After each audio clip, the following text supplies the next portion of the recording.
அமெரிக்காவில் 40 மாநிலங்களுக்கு வரலாறு காணாத குளிர் எச்சரிக்கைகள் விடுக்கப்பட்ட நிலையில் அதிபர் டிரம்ப் புவி வெப்பமடைதல் குறித்து தனது கருத்தை வெளிப்படுத்தியுள்ளது பேசும் பொருளாகி வருகிறது.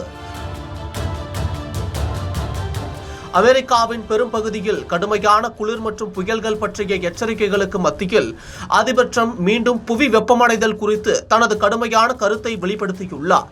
தனது சமூக ஊடக தளமான ட்ரூத் சோசியலில் பதிவிட்ட அவர் 40 அமெரிக்க மாநிலங்கள் வரலாறு காணாத குளிரை அனுபவிக்கின்றனவா? அப்படியானால் புவி வெப்பமடைதல் எங்கே போனது என கேள்வி எழுப்பியுள்ளார்.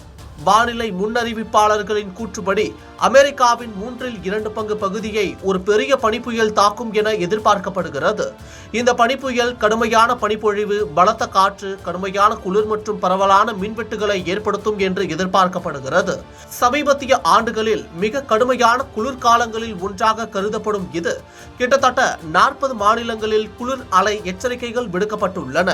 இந்நிலையில் ட்ரம்ப் தனது பதிவில் 40 மாநிலங்கள் இதுவரை கண்டிராத அளவுக்கு கடுமையான குளிரை அனுபவிக்க போகின்றன என்று எழுதியுள்ளார்.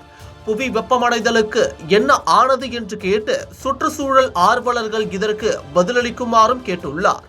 ட்ரம்ப் நீண்ட காலமாக காலநிலை மாற்றத்தில் சந்தேகம் கொண்டவராக இருந்து வருகிறார்.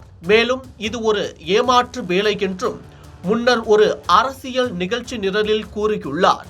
நெருங்கி வரும் புயல் அமெரிக்காவில் விமான போக்குவரத்தையும் கடுமையாக பாதித்துள்ளது.